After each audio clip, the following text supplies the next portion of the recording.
Olá, alunos. Professor Sérgio Luiz aqui. Vamos continuando com a nossa última aula sobre o capítulo 4, Socialização e Controle Social. A gente vai estudar aí esse capítulo, finalização desse capítulo, um pouco agora de teorias sociológicas, filosóficas, a respeito do tema controle social. Então eu vou procurar ser o mais objetivo possível, devido a essa necessidade da aula online, né? Então a gente dá uma enxugada assim nos conteúdos. Peço que não ficar algum conceito claro, faça a postagem no Classroom perguntando sobre o conceito. Vou tentar ser o mais objetivo possível, porque são conceitos mais complexos, conceitos que necessitariam de uma abrangência enorme, para ficar bem compreendido. Mas como aí o nosso tempo é curto e a necessidade, então é bom essa visão mais, não é simplista, mas mais generalizante, mais objetiva do assunto. Aparelhos repressivos e ideológicos de Estado. Dentro dos mecanismos e das agentes de controle social, dentro do contexto de controle social, a gente vai estudar um pouquinho agora sobre o que são aparelhos repressivos e ideológicos de Estado. Então, o Estado, na perspectiva marxista, ele é uma instituição a serviço da classe dominante, porque na visão do Marx a sociedade está em conflito, e a classe dominante ela quer garantir o seu controle, a sua hegemonia, quer garantir o seu domínio sobre os dominados. Ela quer dominar tudo, quer controlar tudo. E ela utiliza instrumentos para que isso aconteça. O pensador Louis Althusser, do século XX, marxista, filósofo francês, ele faz parte da corrente do marxismo estrutural, ele vai desencadear essa corrente, estuda as estruturas da sociedade na perspectiva do materialismo histórico e dialético de Marx e Engels.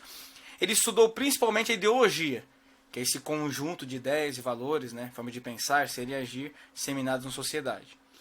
Conectando o marxismo e a psicanálise, principalmente a psicanálise lacaniana, que é uma concepção que surgiu com Freud, de inconsciente, consciente, subconsciente. Então, que a grande parte da mente humana é inconsciente, o ser humano não tem controle sobre isso, mas isso influencia na personalidade e nas ações dos indivíduos. De forma geral é isso. E principalmente a lacaniana, que foi Lacan, que aprimorou a psicanálise freudiana. Então, esse pensador marxista, filósofo marxista, e também vai influenciar com a teoria psicanalista. Então, é uma concepção diferente a respeito da sociedade. Baseado no marxismo, o Louis Althusser vai propor que existe o aparelho repressivo de Estado. Por quê? O que é o aparelho repressivo de Estado? São instituições coordenadas pelo Estado, órgãos, instituições, que obtêm o controle social através da força, por isso que é repressivo, através da repressão. Então, um exemplo disso, as Forças Armadas, a polícia, a justiça. Então, através da força que é exercido o poder. Então, o controle social se dá por meio da força. E não poderia ser por outros meios, mas é por meio da força. Aparelhos ideológicos de Estado. São várias instituições ligadas direta ou indiretamente ao Estado e mantêm um controle social por meio da difusão de ideologias da classe dominante. Então, dissemina essa ideologia da classe dominante, no caso, na visão marxista, da classe burguesa, da classe que detém o poder econômico, a burguesia, os grandes banqueiros, os grandes empresários, toda essa elite econômica, dissemina essa ideologia deles, através de quais instituições? Através da escola, através da religião, através da família, entre outras. Tá, professor, eu quero mais exemplos. Tranquilo. Aparelho repressivo de Estado. Você está lá no meio da rua, andando de boa, e você está lá com um moletom, 10h30 da noite, moletom de gorro, mão no bolso, lá no meio da praça de boa, no deprê, passando, daqui a pouco passa um carro lá, branco com as faixas vermelhas, encosta, mão na parede aí, vagabundo! E aí bota na parede, te revista tudo, vê se tem alguma coisa no bolso e tal. Ou seja, se tu tivesse, seria alguma droga, alguma coisa, seria preso. Ou seja, polícia. A polícia é um exemplo de aparelho repressivo. Então você, através da repressão, ela mantém a ordem social. Vai pra casa, isso não é hora de estar na rua, ou faz tal coisa, ou tem negócio agora da pandemia, nós estamos em 2020, a pandemia, E aí não pode aglomeração, né? Aí daqui a pouco o pessoal desobedece, faz um monte de aglomeração, chega a polícia lá e senta o cacete nas pessoas. É um exemplo de aparelho repressivo de Estado, que garante a ordem e o controle social através do poder, através da força. Então, a manifestação lá de professores no Paraná em 2015, se não me engano, lá na LESC, queriam mudar as leis, ia prejudicar a classe de professores, professores foram para a rua na manifestação popular, o governo junto com a LESC não queriam aquilo, eles queriam aprovar a lei, com interesses claros, e aí os professores foram manifestar, a polícia sentou o cacete nos professores. Aparelho repressivo de Estado. Quando o movimento social é reprimido com força, ou qualquer coisa, qualquer forma de repressão, é um aparelho repressivo de Estado. Os aparelhos ideológicos, eles também têm repressão. Tá? Eu vou explicar isso melhor depois, mas se destaca pela ideologia. Por exemplo, a escola. A escola dissemina claramente, por exemplo, no Brasil e na América Latina, principalmente no Brasil, um currículo eurocêntrico. Um currículo escolar baseado nos pensadores totalmente e na estrutura de pensamento europeia, embora a qualidade horrível, mas baseado na Europa e nos Estados Unidos, basicamente. Pouco se estuda a nossa própria realidade social. Pouco se estuda o Brasil. Não quer dizer que não se estuda, mas pouco se estuda. Não se estuda o Estado. Não se estuda a economia do município, a economia regional, as relações socioculturais regionais, locais, regionais e estaduais. Se estuda mais a Europa e um pouco os Estados Unidos.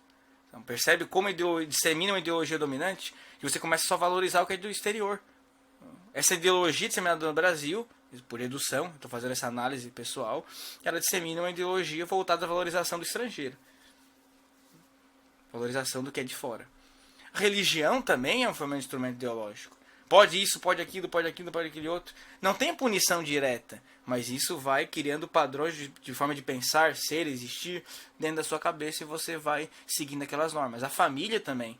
Padrões de comportamento, de falar, de se vestir, de se comportar, também são disseminadas através da família. Os pais aprendem isso e vão passando para os filhos adiante. Por isso que são aparelhos ideológicos de Estado. Não são diretamente ligados ao Estado, mas o Estado está ali controlando, disseminando a ideologia dominante por trás disso. E diversas outras instituições. Você pode perceber claramente isso, é a diferença da escola privada para a escola pública. A escola privada é melhor? Não. A pública é pior? Não.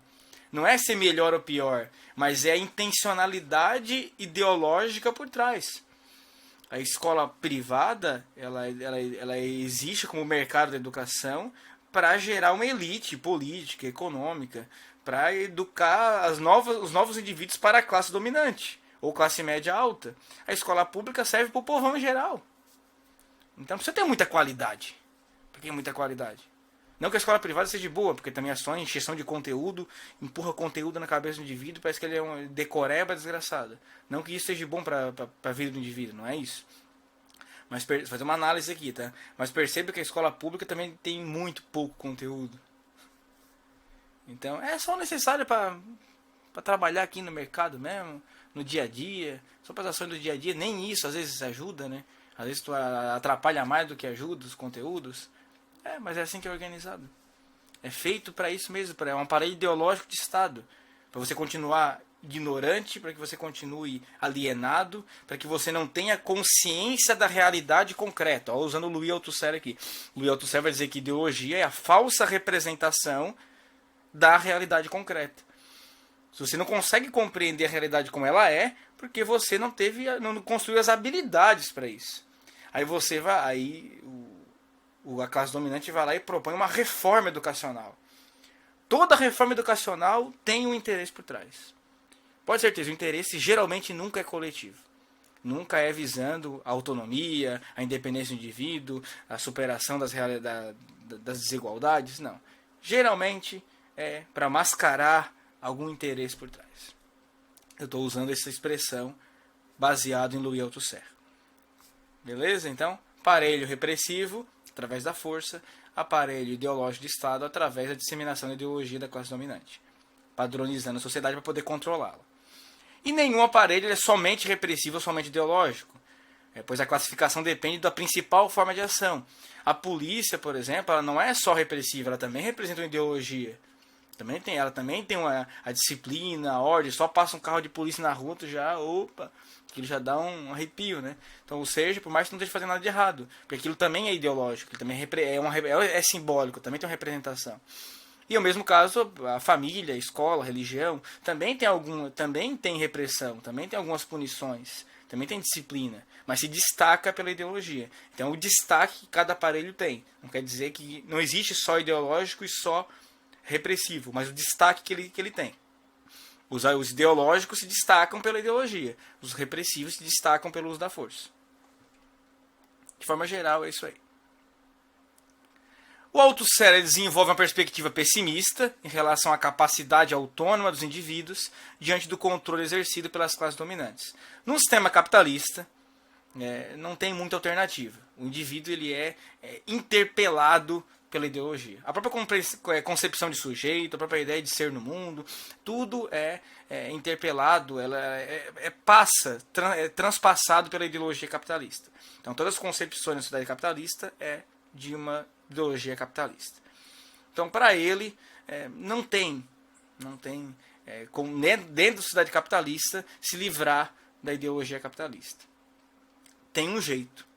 Através da crítica, da consciência de classe, da compreensão da realidade social, fugindo um pouco dessa compreensão sistemática, tentando se libertar, a organização em movimentos, e o indivíduo revolucionar a sociedade, que é o pensamento do Marx, é revolução.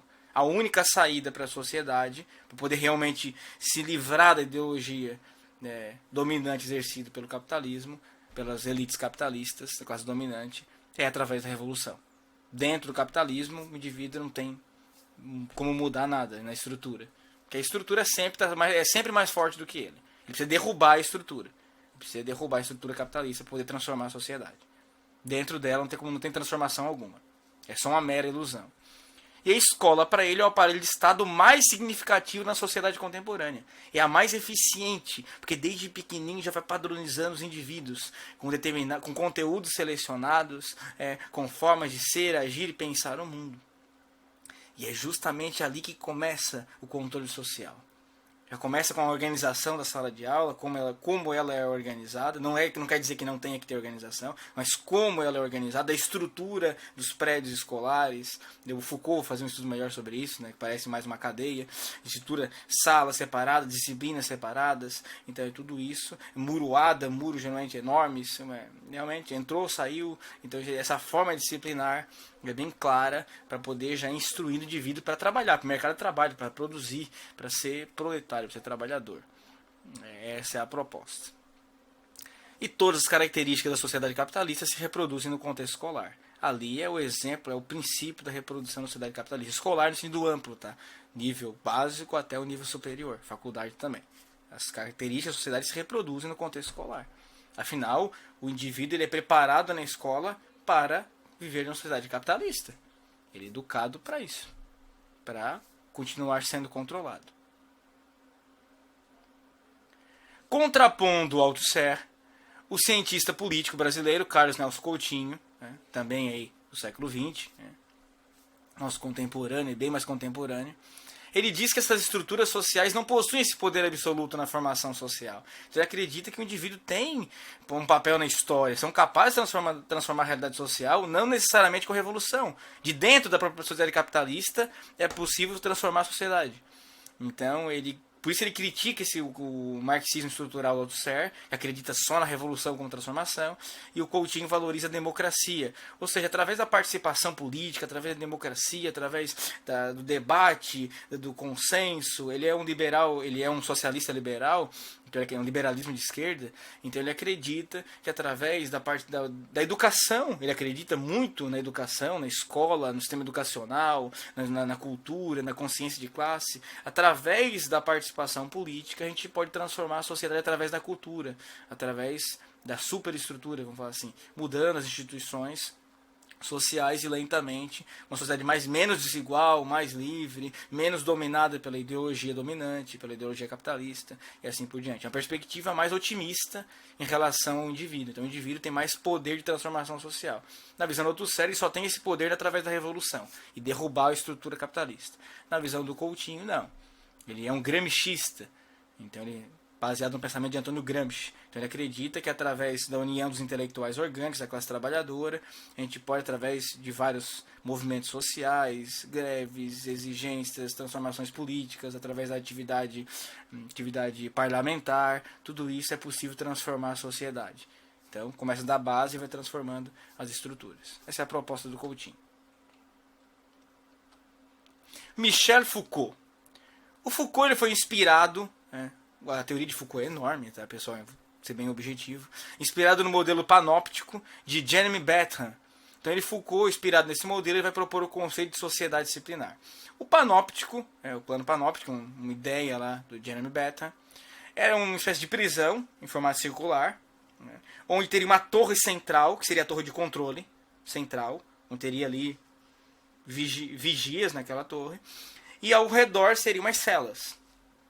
E dessa forma, todos seriam vigiados ao mesmo tempo. E um vigia o outro. Um vigia o outro. E quem está nessas celas não consegue necessariamente ver se está sendo vigiado ou não. Mas ele sabe que tem a torre. A torre é a torre central. É o princípio, é o símbolo de vigilância. Então ele vai seguir as regras, ele vai seguir os padrões, porque ele sabe que tem a torre. Pode ter alguém ali dentro que está vigiando ele. Está observando ele. Então esse é um exemplo de sociedade disciplinar. É a disciplina. Não é tanta repressão, mas a torre, o fato de estar sendo vigiado a todo momento, isso faz o indivíduo agir de determinadas formas. Então essa é a sociedade disciplinar. Sociedades disciplinares. O controle social, a gente está dentro da temática, ele é exercido por instituições disciplinares.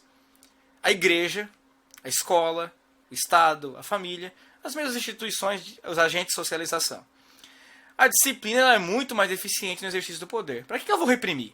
Para que eu vou tacar o cacete? Para que eu vou bater? Para que eu vou usando o aparelho repressivo, se eu posso disciplinar? É muito mais fácil eu educar o indivíduo a seguir aquela regra cegamente, só seguir regra e imitar, feito um papagaio, repetir regra, do que eu ter que reprimir depois. Então educar é muito mais fácil de controlar do que eu ter que adestrar. É mais fácil. Para que eu vou ter que ficar batendo no cavalo? Se eu posso adestrar ele, ele vai me obedecer. Entende? É mais fácil adestrar do que punir. Então a punição direta é só em último caso. Primeiro a disciplina.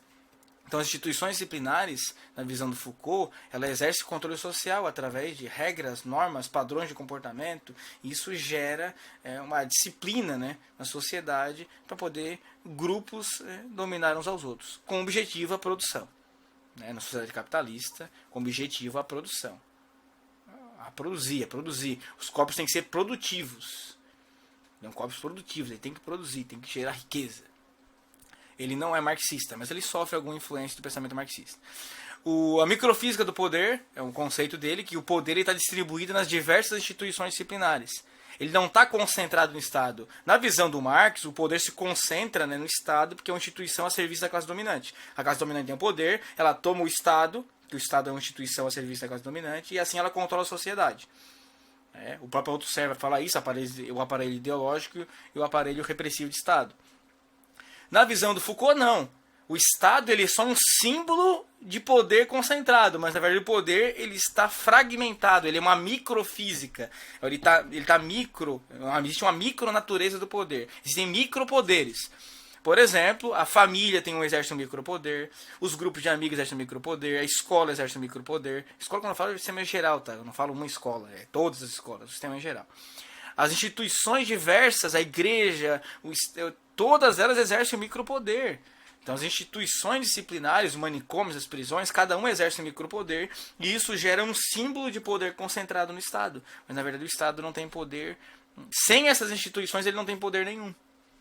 A polícia tem um micropoder, a instituição policial, a instituição jurídica, então a instituição legislativa. Então cada instituição social tem um micropoder que vai dar o símbolo de concentração do poder. Então o poder está fragmentado.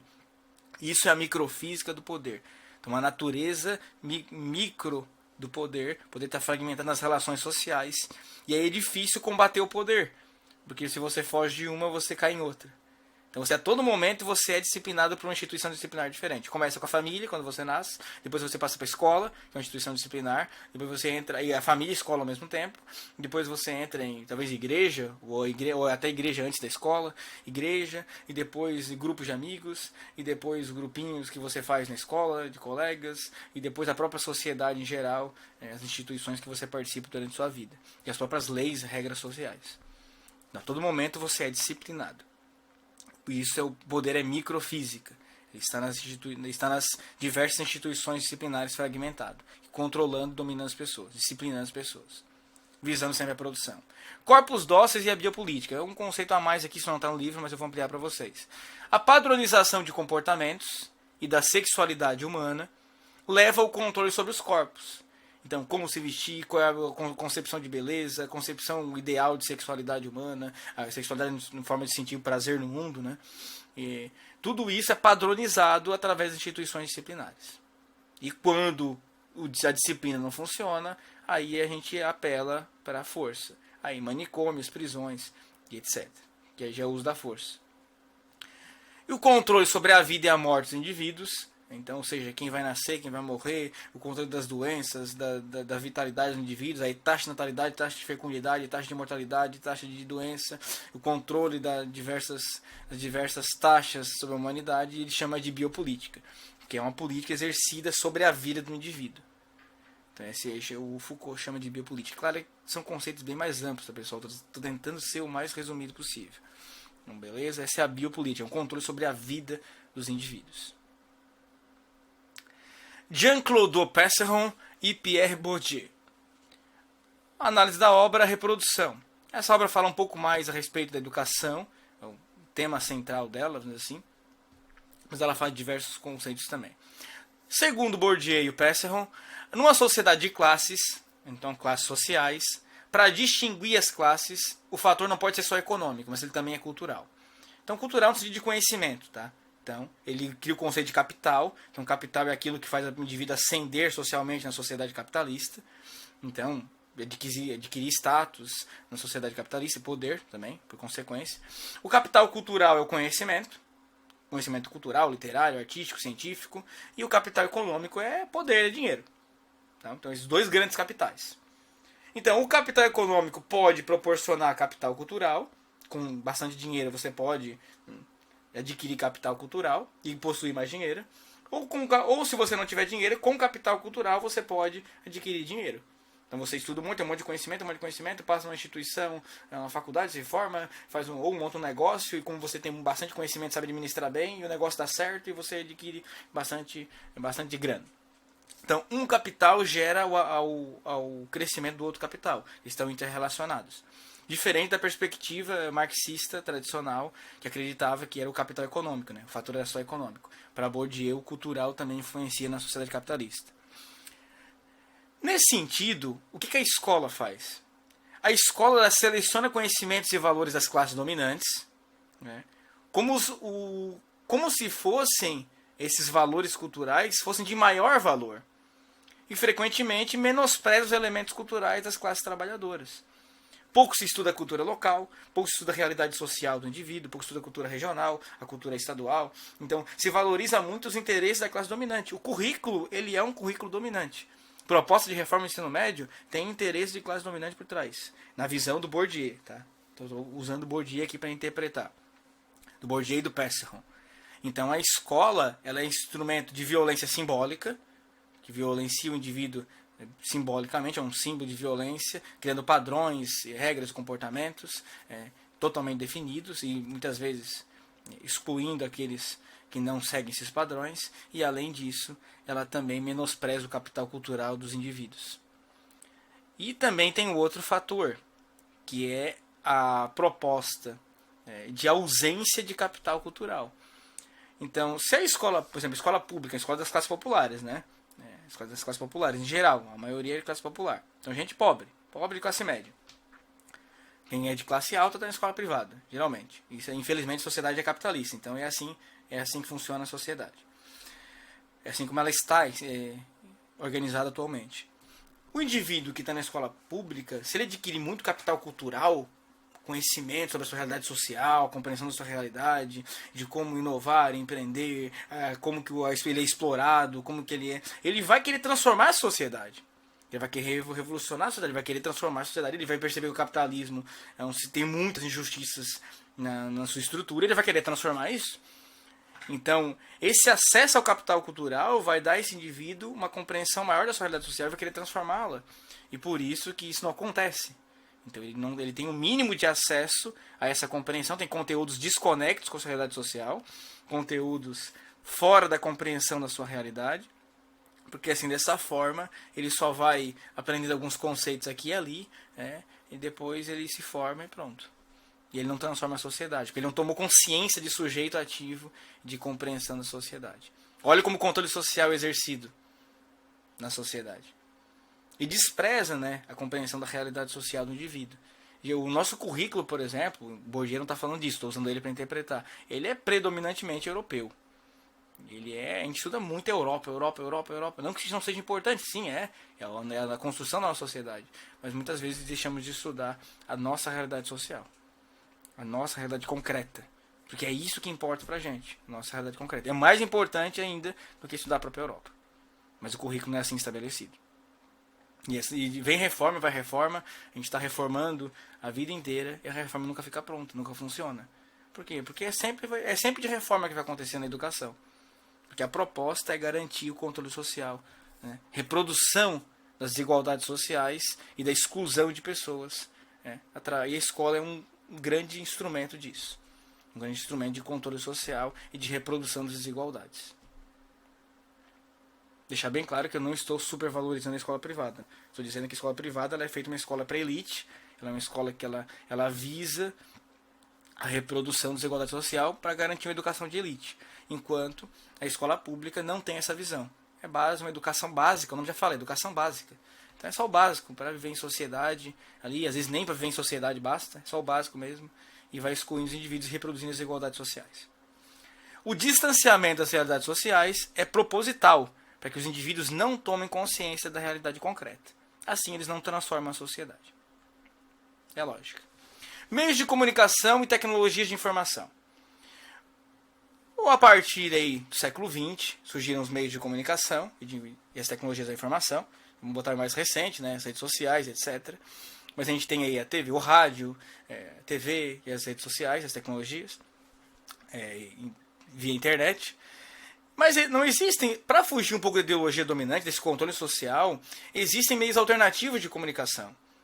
E, por exemplo, as rádios comunitárias, as TVs educativas, que eles trazem uma visão de realidade, uma produção cultural mais local, mais regional, mais independente, que foge um pouco dessa indústria cinematográfica norte-americana, que foge um pouco dos padrões das novelas globais, que foge um pouco do padrão desse jornalismo internacional. Então é uma forma, as rádios comunitárias, as TVs educativas, é uma forma de um meio comunicativo um meio alternativo de comunicação que diminui um pouco esse poder de controle social, de padronização estrutural.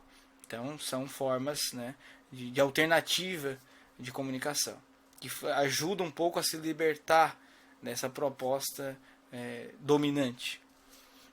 Embora marcados pelo consumismo e pelo individualismo, as redes sociais também são espaços alternativos de informação e conhecimento, que podem levar a melhor compreensão da realidade social e das mudanças estruturais. E até ajudar a contribuir na transformação da sociedade. E fugir um pouco desse controle social, essa padronização imposta. Um exemplo disso são as organizações de manifestações e revoluções democráticas, derrubada de sistemas tirânicos, despóticos, ditaduras lá no Oriente Médio, também de revoltas e manifestações na América Latina, inclusive no Brasil. É um exemplo disso, como as redes sociais podem contribuir também para a politização da sociedade. Mas também tem um ponto negativo, que é a manipulação, o consumismo, a desinformação, as fake news. Então tem vários pontos negativos também nesse, infelizmente aí, o estudo eu estou baseado no livro Silva et al. E não tinha esse aspecto das fake news, ainda não estava tão claro quando o livro foi elaborado. Mas é bom destacar também que as redes sociais têm um papel hoje muito mais destrutivo do que construtivo, infelizmente. Então, a nossa aula a gente fica por aqui. Responda as atividades e bons estudos. E na próxima semana, depois dos 15 dias, a gente terá a nossa avaliação.